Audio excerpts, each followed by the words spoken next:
Hello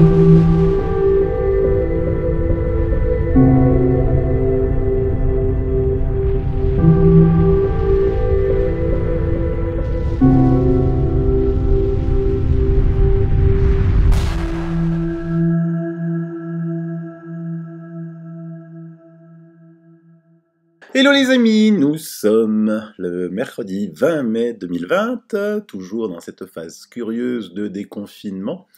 Là, quand j'enregistre, il est 1h15 et je reçois plein d'emails. Le docteur Raoult quitte la France, des vidéos, des trucs mainstream. Moi, je peux vous dire que là, je suis en live. Enfin, je veux dire, je suis en live. Il est 13h15, je ne vais pas modifier ma publication que je monterai ce soir, comme d'habitude. Mais je peux vous dire que c'est une fake news. Alors ça, à 100%, c'est une pure fake news. Donc ceux qui répondent des fake news comme ça, c'est triste, quoi. Bien sûr que le professeur Raoult admire beaucoup la Chine, il l'a dit souvent, mais il quittera jamais la France. Il va pas laisser toute son équipe abandonnée, non, il va continuer la bataille. Et tant pis si je passe pour un idiot, si c'est vrai, mais j'y crois pas une seule seconde. Une seule seconde. Par contre, des fake news, nos amis des républicains lorrains continuent, regardez ça. Non, un masque n'empêche pas de respirer. Ah oui, oui, ça c'est sûr, ça n'empêche pas de respirer. Sur les réseaux sociaux, le mot hypoxie vient de faire une apparition remarquée, tout ça, blabla, n'importe quoi. Mais le journaliste qui a écrit ça, passe une journée avec un masque. Tu verras à la fin de la journée comment tu te sentiras. Si t'as pas des maux de tête, si tu te sens pas bien. Voilà, c'est toujours pareil avec ce genre de médias. Ils vérifient rien, ils osent tout, quoi. Ils osent tout écrire tout. Alors dans ceux qui osent tout aussi, on va quand même, il y a quelque chose, vous m'avez beaucoup envoyé, un site que je ne connaissais ni d'un ni d'aide, Solidarité et Progrès, le parti du travail humain. Et lui, il dit Covid-19, Bill Gates et les vaccins, de quelle conspiration parle-t-on? Et donc, il fait l'apologie, le monsieur Karel Veijreiken, là, sur ce site, de Bill Gates. Voilà, c'est un mec bien, dommage. Donc, par contre, les gros boutons j'adhère, je donne des sous, je donne des sous, ça y va. Donc, c'est vrai, ça. Bill Gates, il est bon.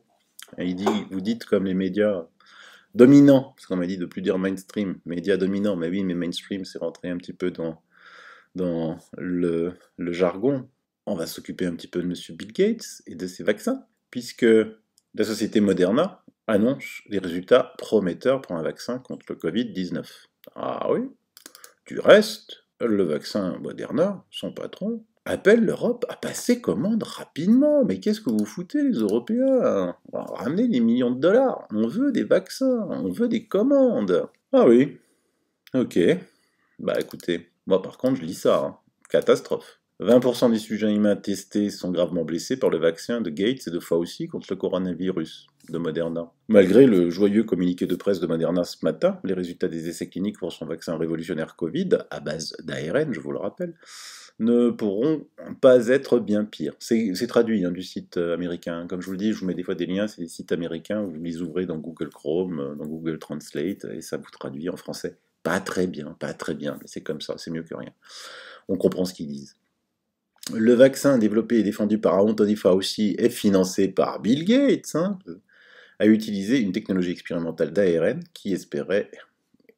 dont les deux hommes espéraient permettrait un déploiement rapide pour répondre aux ambitions du président Trump pour la vaccination.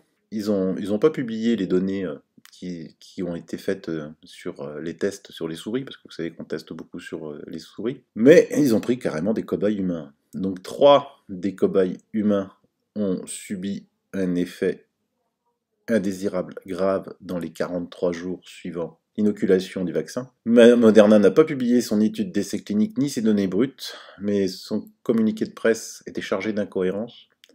Et ils ont quand même dû reconnaître que 3 volontaires ont développé des événements graves, systémiques, qui leur ont empêché une activité quotidienne et plus grave, nécessitant une intervention médicale.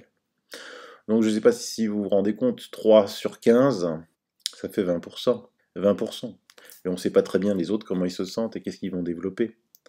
Donc quand je pense que, pour en revenir à Raoult, l'hydroxychloroquine, qui elle est connue depuis la nuit des temps, on a fait blablabla, attention aux effets indésirables, eux, avec 20% de cas graves, et certainement plus, ils disent, mais qu'est-ce que vous attendez pour nous commander les vaccins?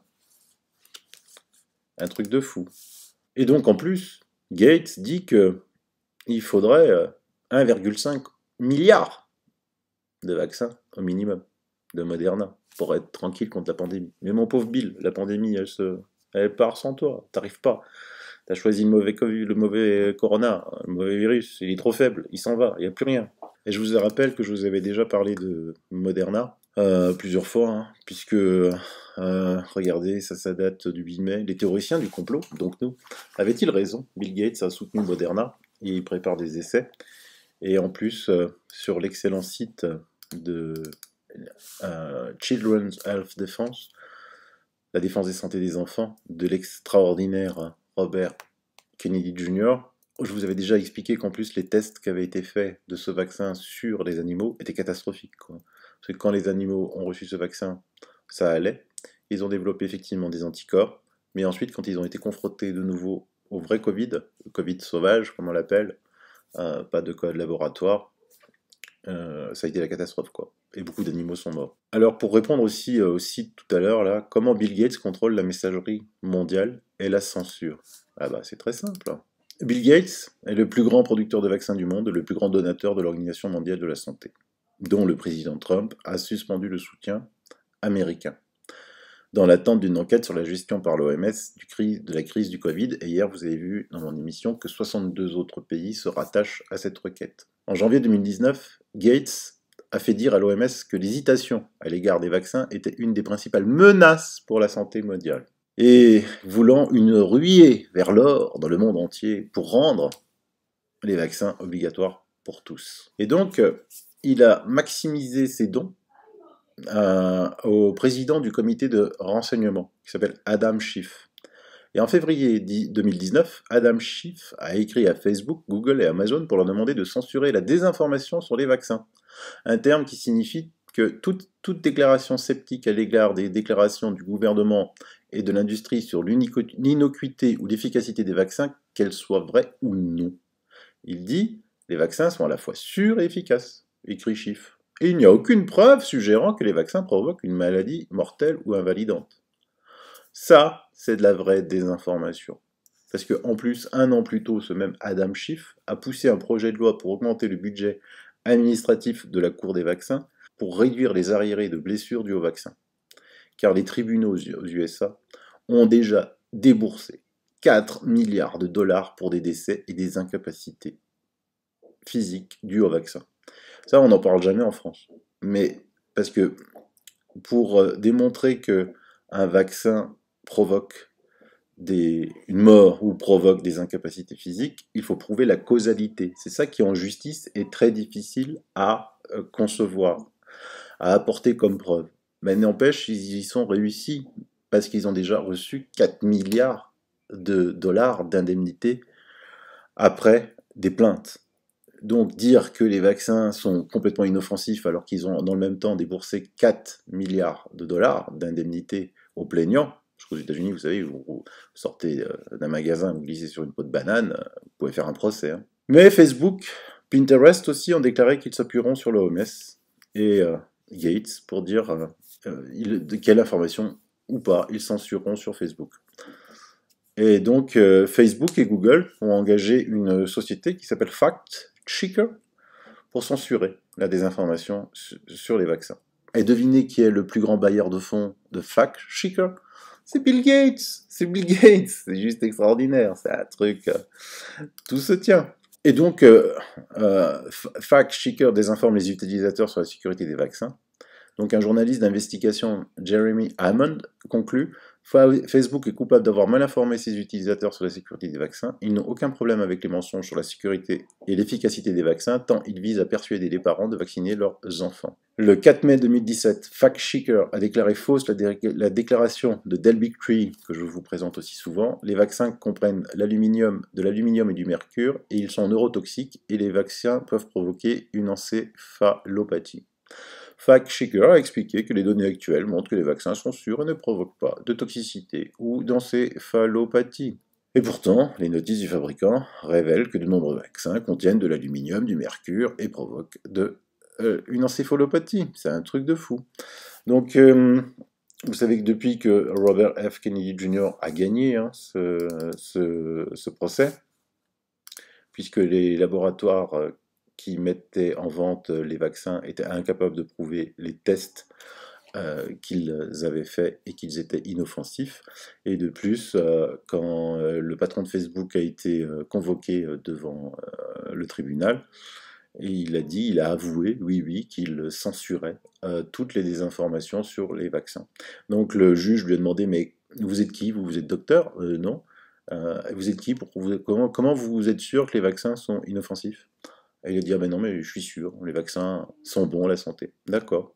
Donc il a dit, bah écoutez, on va se revoir. Donc il est toujours poursuivi pour des informations dans ce domaine-là, et j'espère que ça ira. Abonnez-vous, suivez le site de Robert F. Kennedy Jr. Il est il publie beaucoup sur Instagram, lui. Il publie beaucoup sur Instagram, il publie beaucoup sur Twitter. C'est toujours très intéressant à lire. Donc restons vigilants.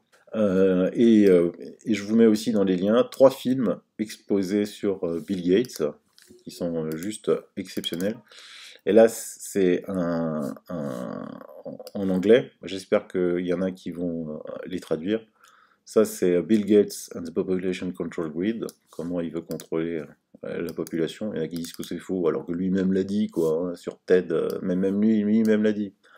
Bill Gates, le plan pour vacciner le monde, et comment il monopolise la santé mondiale.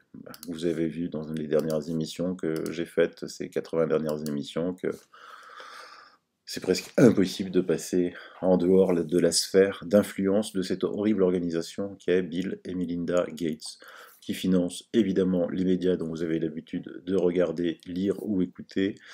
Et c'est évident qu'ils n'iront jamais de lui. Sans compter qu'il n'y a pas que les dons en millions de dollars, il y a aussi les recettes publicitaires. Et comme vous avez vu maintenant que c'est un conglomérat de tout, une télé ne peut refuser les recettes des lobbies pharmacie, qui contrôlent aussi la cosmétique, les phytosanitaires, et puis aidés en cela par toute la sphère, cette sphère un petit peu, on va dire, sombre de la finance mondiale.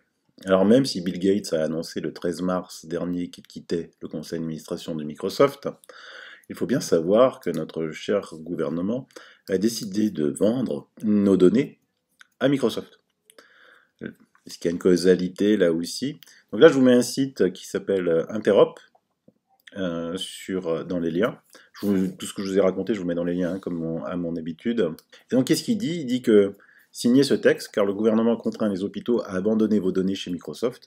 Un arrêté publié le 21 avril dernier oblige les hôpitaux à intensifier l'envoi de vos données chez Microsoft, contrairement à l'avis de nombreux acteurs, c'est-à-dire la CNIL, l'Ordre des médecins, le Conseil national des barreaux, les hôpitaux. Le gouvernement français s'appuie sur le géant américain Microsoft pour stocker l'ensemble de vos données santé.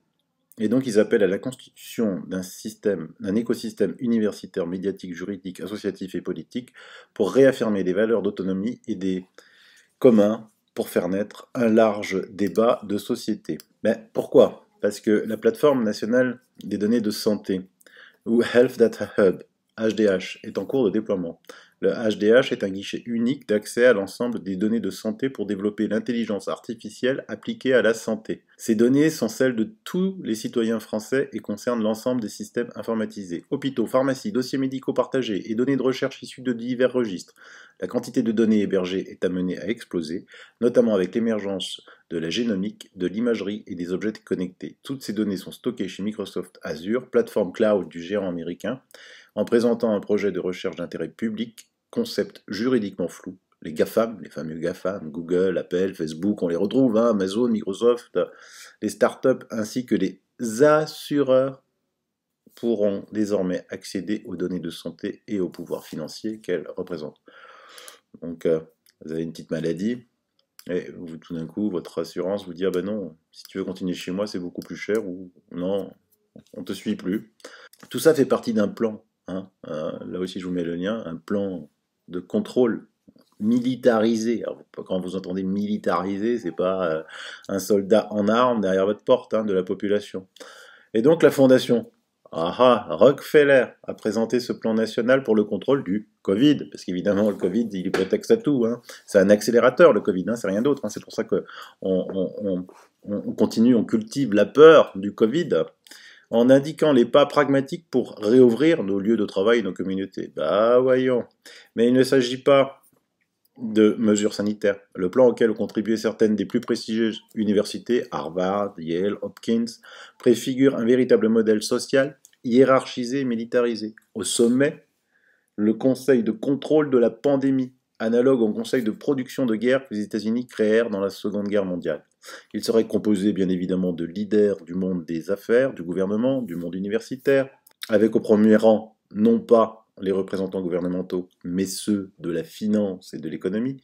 Ce Conseil suprême aurait le pouvoir de décider production et services avec une autorité analogue à celle conférée au président des États-Unis en temps de guerre par la loi pour la production de la défense. Le plan prévoit qu'il faut soumettre au test Covid hebdomadairement 3 millions de citoyens états-uniens et que le nombre doit être porté à 30 millions par semaine en 6 mois. Objectif à réaliser en une année est celui d'atteindre la capacité de soumettre des tests Covid 30 millions de personnes par jour. Pour chaque test, évidemment, on prévoit un large remboursement adéquat de 100 dollars. Vous imaginez 100 dollars multipliés par la population américaine. Il faudra donc en argent public des milliards de dollars chaque mois. Vous voyez comment tout ce qu'ils font, faut pas croire que c'est pour votre santé. Notre chance, c'est que, effectivement, cette pandémie s'arrête, hein, même si on n'arrive plus à avoir accès à ce genre de data, hein. Avant, je vous les montrais régulièrement, qui disent, ben voilà, donc c'est prévu pour aujourd'hui la end of 99%. Ça a pu évoluer, hein. Entre-temps, ça peut aller 22, 23, 24, 25 mai, puisque ça c'était une prévision du mois d'avril. Moi, ce que je trouve, c'est qu'aujourd'hui, le gouvernement, dans les statistiques, ils mettent du temps à transmettre les données à Worldmeter. Hier, il y avait par exemple 100 morts, 400 morts, 100 cas en plus, 400 morts en arrondi. Hier, il n'y avait plus de morts, parce que, ah oui, non, on a compté trop de morts hier. Un peu bizarre, c'est souvent lié aujourd'hui à ce qui se passe en EHPAD. C'est en EHPAD qu'il y a les cas encore de Covid. Ailleurs, je vous l'ai déjà dit, la pandémie finie, les hôpitaux que je suis, il n'y a plus de tests positifs, ça fait 3 jours que je vous le dis. Je vous mets aussi dans les liens leslignesbouges.org, à quoi le gouvernement a-t-il joué? Pétition pour exiger une enquête au sujet de l'utilisation du Rivotril en maison de retraite. Je vous rappelle, ce médicament qui permet d'achever les anciens parce qu'ils ne pouvaient pas accéder aux hôpitaux. J'avais été le premier, après Radio Shalom, à vous raconter ça. J'ai un témoignage sur les EHPAD. Bonjour, il serait intéressant de connaître les véritables chiffres de la mortalité réelle directe du coronavirus dont on nous rabat les oreilles car pour les chiffres indirects, ils sont colossaux. En effet, je suis secrétaire de mairie et voici qu'on me raconte qu'un tel, ayant un pacemaker, une pile pour le cœur, entré il y a 15 jours en EHPAD, à la Garenne-Colombe, avant le confinement, faisait régler sa pile lorsqu'il se sentait mal, en entrant à l'hôpital d'où il ressortait aussitôt, le réglage effectué. Mais là, alors qu'il se sentait mal dans cet EHPAD, à 5 000 € mensuels tout de même, ayant signalé son malaise à sa belle-fille, comme à l'EHPAD, les soignants-chefs et subalternes ne l'ont pas dirigé vers l'hôpital, et il a agonisé 3 jours durant en appelant au secours, et la famille impuissante à pouvoir accéder à son chevet. Monsieur, il n'y a que les, évidemment, initiales HF est décédé, il figurera sûrement dans les décès du virus. Il m'a été rapporté également qu'une autre personne décédée d'un empoisonnement a été requalifiée par l'ARS, toujours la fameuse ARS en mort du coronavirus, malgré l'opposition de la famille. Il faut bien gonfler les chiffres pour que le virus lui fasse peur. Les EHPAD avaient reçu la consigne de ne pas appeler le SAMU pour les pensionnaires, ça je vous l'avais déjà dit. Je ne sais pas quelles sont les directives à l'aube de ce déconfinement. Et il faut savoir que les EHPAD marchent sur des œufs, car dès qu'un client est étiqueté mort du coronavirus, les précédents et les suivants le sont également étiquetés de la sorte. Mais qui contrôle la qualification? Autopsie, je vous ai déjà raconté que c'est impossible, on ne fait aucune autopsie. Par ailleurs, les décès en EHPAD sont nombreux, mais dus à l'isolement social, l'isolement physique, l'isolement sensoriel, la pire des tortures. Certains se laissent mourir car, comme ils le disent eux-mêmes, même pendant la dernière guerre, il y avait le couvre-feu, mais on pouvait sortir, on pouvait parler aux autres, on pouvait être proche des autres et des nôtres. Alors, ils se laissent mourir, pleurent, perdent d'appétit, confinés dans leur seule chambre, interdiction de déambuler dans les couloirs, interdiction de parler à la voisine, donc ils meurent de tristesse, d'isolement, quand ce n'est pas de manque de soins, plus d'aide pour conserver sa motricité, et le corps et le cœur se laissent aller. Mais ceci est valable tout autant pour les personnes âgées, confinées en dehors de tout établissement, terrorisées par une télévision assassine dans ses messages de terreur, instillés matin, midi et soir et toutes les heures. Que dire du port du masque? Certaines infirmières se sont amusées à utiliser l'appareil pour mesurer au bout des doigts l'oxygénation du sang sur elles-mêmes. Résultat catastrophique, pourtant à l'origine c'est donné comme seulement 30% d'oxygénation en moins, mais en réalité c'est bien pire. Oui, parce qu'elles le portent tout le temps, et depuis longtemps. Il faut secouer les familles pour qu'elles prennent la mesure de l'intoxication psychique dont elles font l'objet et de reprendre leur place auprès de leur ascendant, surtout car ce sont les familles qui apportent l'amour. Tout cela pour avérer que les chiffres des décès du Covid sont truqués et qui nous préparent à un reconfinement ultérieur si les gens ne se réveillent pas.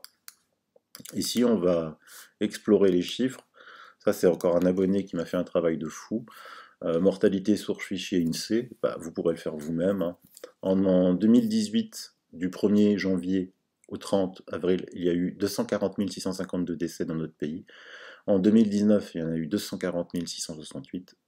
En 2020, 242 507, en sachant en plus que la population croît. Et donc, vous pouvez le faire aussi. Voilà. Et non seulement en sachant qu'en plus, ce confinement a tué des personnes, n'a pas sauvé des personnes, comme je vous l'ai expliqué à plusieurs reprises. D'ailleurs, tout ça, c'est repris dans le monde entier. Hein. Au Texas, je vous mets une chaîne YouTube, un docteur du Dallas explique quel soigne facile et pourquoi ce confinement tue des personnes. C'est assez émouvant. Vous avez même maintenant sur les chaînes mainstream Gérard Guillaume, médecin rhumatologue, il n'y a pas de deuxième vague. L'épidémie finie, ça je vous le dis aussi. Ben maintenant tout le monde s'en aperçoit, donc c'est difficile de continuer à instiller la peur. Du reste, Macron lui-même, hier j'ai dû halluciner, je voulais publier sur mon mur Facebook, la bataille contre le Covid est gagnée. Selon qui? Selon qui? Sylvain Autantin? Non, selon Emmanuel Macron. Mise à jour 18.5, Euronews. Hein. Et qu'est-ce qu'il dit Emmanuel dans cet article? Il dit, à l'occasion de la cérémonie d'hommage au général de Gaulle et la contre-attaque qu'il a conduite à Montcornet en 1940, Emmanuel Macron a comparé l'épidémie de coronavirus à une bataille. Selon le président français, l'avancée du Covid est stoppée. Les Français ont gagné cette bataille parce que c'est la solidité de l'esprit et l'esprit de responsabilité de nos concitoyens qui a permis de stopper l'épidémie. Le Covid-19 n'a pas pour autant été éradiqué du territoire français, s'empresse de venir sauver le soldat Big Pharma, notre ministre de la Santé, Olivier Véran, qui révèle que depuis le 11 mai, 25 foyers épidémiques ont été identifiés, dont 1 en Guyane et 24 en métropole. Le foyer le plus important compte 34 cas. Au secours, au secours, au secours. Vite, reconfinez. L'épidémie, elle est finie, quoi. L'épidémie, elle est finie. Et les médias continuent à raconter des fake news, comme je vous le montre tous les jours, tous les jours. D'ailleurs, du reste, donc ça, j'avais posté hier, parce qu'on me disait on me relatait que depuis hier, les médias racontent qu'il y a de nouveaux et nombreux cas en Chine. Ah ben alors j'ai regardé, hein. Hier, donc avant-hier pour nous aujourd'hui, il y avait 7 nouveaux cas, aucun mort. Ce jour, donc hier, 6 nouveaux cas, aucun mort, pour un pays de 1,4 milliard d'habitants. Donc j'ai dit, en rigolant comme ça, je pense qu'il y a eu à ce jour plus de morts dans ce même pays en avalant de travers. J'ai dit, rigolez pas, j'ai pas les chiffres chinois, mais en France, il y a 3000 morts par an sur 66 millions d'habitants, parce qu'on avale de travers. Donc si on fait une règle de 3, ça ferait 64 000 morts s'ils avalent de travers comme nous en Chine. En Chine, 175 par jour. Ça c'est juste pour relativiser avec les chiffres qu'on vous donne sur quelque chose, un accident qui est banal, c'est-à-dire avalé de travers. Là aussi, vous pouvez aller voir dans le lien, je vous mets ces statistiques. La bonne nouvelle, c'est que, comme je vous l'avais aussi annoncé hier, il fait chaud Et donc hier après-midi, jusqu'au soir, bah, j'ai croisé, dépassé, mais alors beaucoup de voitures, beaucoup de personnes. Euh, à mon avis, plus d'un millier, c'est certain, hein. Il y en avait deux qui portaient un masque. Parce qu'il y a quelque chose que les marchands de la peur n'ont pas pensé, c'est la chaleur. Il faisait pas loin de 30 degrés hier sur Strasbourg. Et croyez-moi, que le masque à 30 degrés, vous le supportez pas très longtemps, hein. Vous l'enlevez le masque, hein, vous l'enlevez. Et donc il va continuer à faire chaud, c'est bien. Alors évidemment, eux vont continuer avec le virus de la peur, hein, ça c'est sûr et certain. C'est comme ça, il faut qu'ils entretiennent ce virus de la peur, même si c'est difficile, mais avec les masques, euh, il y en a qui sont atteints de plus en plus quand même. Mais bon, il va faire chaud. Je voulais aussi vous dire que l'Allemagne avait décidé qu'il n'y aura pas d'obligation vaccinale. Donc ça a été annoncé ce matin par le secrétaire d'État à la Santé. Mais par contre, ils ont mis un petit addendum, l'employeur pourra consulter vos données personnelles de santé. On rentre toujours dans cet accélérateur que le Covid pour empiéter sur les libertés, quoi. Qu'est-ce qu'un employeur a à savoir? Qu'est-ce que j'ai à savoir, moi, des données de santé de mes salariés, quoi. Hier, j'ai fait une bêtise. Je vous ai parlé des systèmes d'aération, de clim dans les maisons de retraite, parce que j'ai eu un email d'un abonné. Sylvano, dans ta dernière émission, tu parles de climatisation dans les EHPAD qui diffusent l'air partout.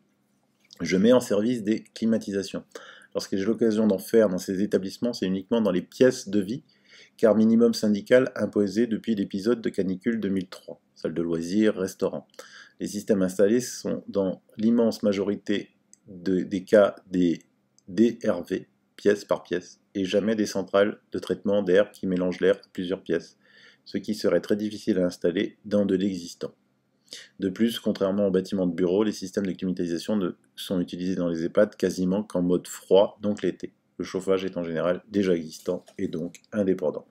Donc voilà, donc c'était une erreur. Moi de toute façon, hein, vous savez, quand je fais des erreurs, ça me dérange absolument pas de dire j'ai fait une erreur, hein. Tout le monde peut se tromper. C'était une hypothèse, c'était pas une affirmation hier. Et ben voilà, la vite était corrigée. Donc bon, on va terminer cette émission. Je vous présente encore une chaîne. Vous savez, hier, j'avais terminé l'émission en vous parlant de Déby. Déby, c'est une amie qui me fait des témoignages, des vidéos. Bah, elle a décidé, bravo, de lancer sa propre chaîne. Donc là, je vous mets sa chaîne et vous allez voir sa première vidéo, des appareils mesurant la température à l'entrée de grandes surfaces sans consentement. Et vous allez voir que, à la grande surprise, il n'y a pas que la température qui est mesurée. Un truc, je ne sais pas si je dois en rire ou en pleurer. Dépistage du Covid, des essais menés avec des chiens renifleurs montrent des résultats bluffants. Un professeur de l'école vétérinaire de Maison-Alfort venait de lancer une étude pour vérifier si des chiens dressés à la recherche de stupéfiants et d'explosifs étaient capables d'identifier l'odeur du Covid chez des patients. Voilà, vous allez vous faire sniffer par les chiens en plus. Un truc de fou. Donc il continue dans le virus de la peur en montrant des photos. Je vous l'ai montré dans mon groupe Facebook hier. Voilà, réservez vos vacances, regardez ça. Hein, ils veulent mettre du plexiglas. Non mais c'est des trucs, il dit que ça pourrait être le futur the future of beach in the age of coronavirus. Non mais nous on n'a pas envie de ton âge du coronavirus, hein. On va le laisser tomber, hein. Les gens ils vont en avoir ras-le-bol. L'autre aussi bonne nouvelle, c'est que la Vénétie qui a déconfiné depuis 2 semaines, les gens sont dans la rue, font la fête, c'est plein à craquer, même si tous les bars et les restaurants ne sont pas ouverts. Et le gouverneur de la Vénétie, Lucasa, a dit attention, attention, sinon je reconfine, hein, arrêtez de faire la fête. Bah oui, mais attendez, 2 mois, il fait beau et du soleil, encore heureux que les gens sortent. Et quelqu'un m'a envoyé ça et j'ai trop ri, quoi. Alsace, il demande son chemin sans porter de masque et contamine 67 personnes. Alors je vous les lis. Le premier c'est Scharerbergheim. Le deuxième c'est Braunschweig-Ersheim. Et le troisième c'est Oberschaffolsheim. Voilà, vous voyez, je l'ai dit sans éternuer, vous pouvez venir tranquille en Alsace. Et on veut pas de ça non plus. Installez la peur dans l'esprit d'une génération et vous la rendrez dépendante à vie. C'est vraiment le truc le plus stupide qui m'ait jamais été donné de voir. Comme si le virus allait rester là gentiment à la petite cahute et pas bouger, quoi. Et comment les gens en sont arrivés là, ça me dépasse. Pour terminer, this is a mind control device. Voilà. En fait, c'est un moyen de contrôle de l'esprit. C'est tout. Mais le virus il se meurt trop vite pour qu'ils aient le temps. Et donc ils vont continuer à alimenter le virus de la peur, et vous allez continuer à éveiller chaque jour de plus en plus de gens, de plus en plus de gens. Si vous avez envie de partager, voilà, de rien faire de plus que de continuer à éveiller les gens. On a tout pour nous, la pandémie se termine, le chaud et le beau arrive, ça va donner un coup au virus, ça. Allez, demain, s'il n'y a rien, je viens pas, parce que c'est un jour férié. Je l'ai appris dimanche soir par ma fille, moi, que c'était un jour férié jeudi, je vous dis pas. Donc, je vais en profiter pour rattraper un petit peu de retard aussi que j'ai pris au travail. Maintenant, il y a beaucoup moins d'infos. Alors, c'est vrai que je vous dis chaque fois ça, c'est peut-être pas la peine que je revienne demain, et après, l'info fait que je reviens, ça me prend pas beaucoup de temps de faire ce que je fais là. Mais je le fais pour vous, et donc je vous dis pas à demain, à après-demain. Voilà, sauf si, catastrophe, je serai là. Voilà, bis, bye. Et donc, si je suis pas là, c'est qu'il n'y a pas eu de catastrophe. Ne vous inquiétez pas, c'est que tout va bien.